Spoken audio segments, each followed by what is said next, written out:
So for 3 years, I haven't been able to complete the Spiral Abyss for the life of me. Part of it was because of my weird characters. I kind of got better at that. I took your guys' advice and I decided to try and do the Abyss. I finally cleared 2 floors, so I'm excited about that. And this year for sure, I'm going to clear Spiral Abyss, get all the stars, and just kind of go from there. I realized that Spiral Abyss is endgame for Genshin Impact, and like a lot of people like to test characters out more so than I thought. I just thought I'd go ahead and show you guys what my characters can kind of do now that I've kind of helped them a little bit more, and it's a lot different than how it was a couple of weeks ago when I made my video showcasing all of my characters and what artifacts that they had on them. So on the first round, I decided to go with Diluc, Raiden, Fischl, and Barbara. I wanted Raiden and Fischl for the turrets, Raiden because she's built, and Diluc, he's built, and Barbara for the heals. Then for my second team, I wasn't too confident with that one, and this goes back to my issue with returning to the game and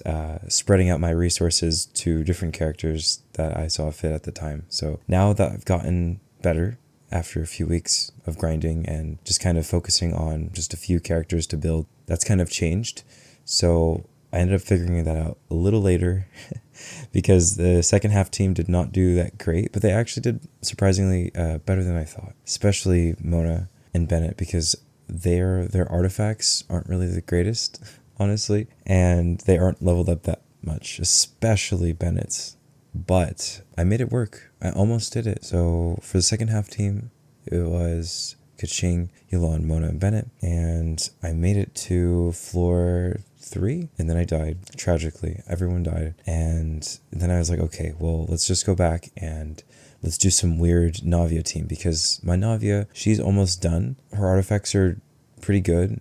Her crit rate to crit ratio is also pretty good too. And I just was like, okay, let's slap on a Navia team. So I went ahead and did that. And surprisingly, like, not only did I succeed on floor 9, but I also cleared floor 10. So now I'm on floor 11 and Navia is great. One thing that I do need practice with in Spiral Abyss and in Genshin Impact in general is like team rotation and knowing whose ult to use first. You'll probably see me try my best to get the elemental reactions going off. That was my main goal and objective for all the enemies that I fought. I knew that Bennett had a buff. I knew that Mona's ult has a buff, right? Keqing's AoE. So there was some thought into what I did, but I'm not gonna lie, sometimes I just, I turn off my brain and I think about other things while I'm playing the game.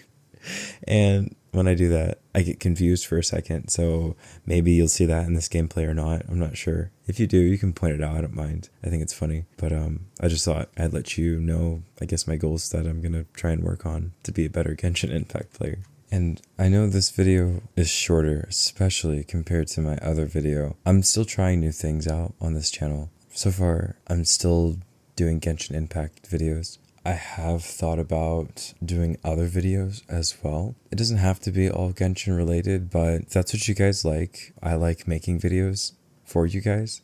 So it's like a win-win, you know what I mean? And that's kind of like the community that I want to build as I am steadily growing. Just a community where people come for me and not necessarily just the content that I'm making. I kind of want to make it more personalized for everyone.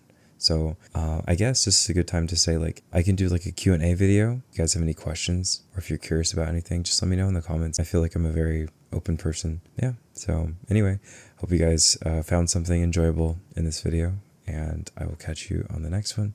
Have a great day.